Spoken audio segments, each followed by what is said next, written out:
Veja que ela ficou muito bem posicionada. E não Parece tinha que mais abriram nada a ao redor câmera. dela, né? Só tinha ela. E vai você colocar lá, Natão, vai colocar, ninguém vai deixar você colocar uma faixa lá, mas aquela estava de frente para as câmeras.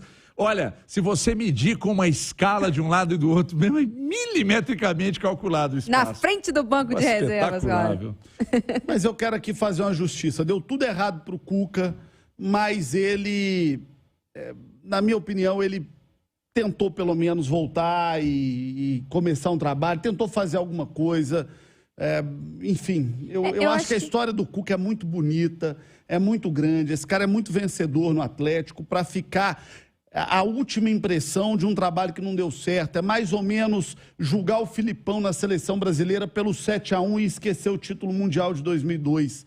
Eu acho que algumas coisas no futebol elas são muito cruéis, elas são muito injustas, né? Então, vamos dar um exemplo aqui.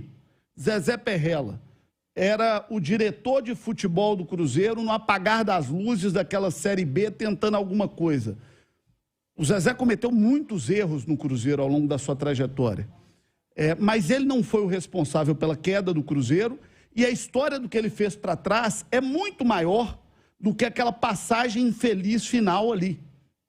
O futebol, às vezes, ele é meio cruel, a vida, às vezes, é meio cruel. Então, não dá para julgar a trajetória do Cuca por esse semestre muito ruim.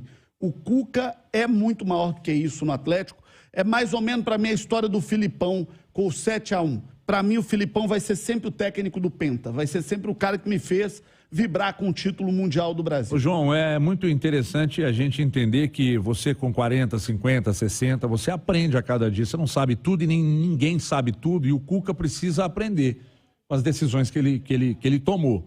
Porque a gente reconhece o tamanho dele, o maior treinador da história do Atlético.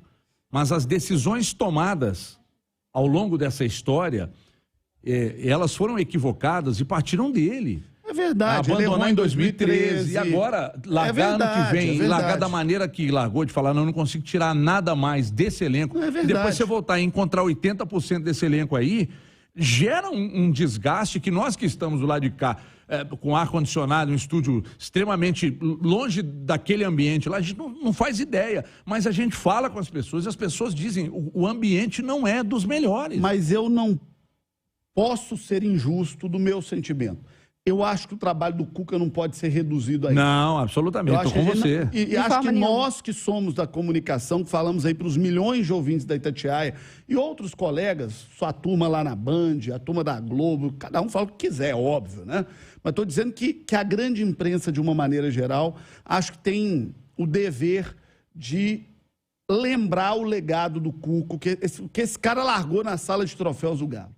Eu acho que isso não pode ser esquecido. Com acertos, com erros, e errou mesmo, todo mundo erra. E que ninguém... Mas não pode, pelo erro, Everton, não dá para esquecer os acertos. E que ninguém o rotule como mercenário, João. Isso é uma baita de uma sacanagem. Isso é mau caratismo.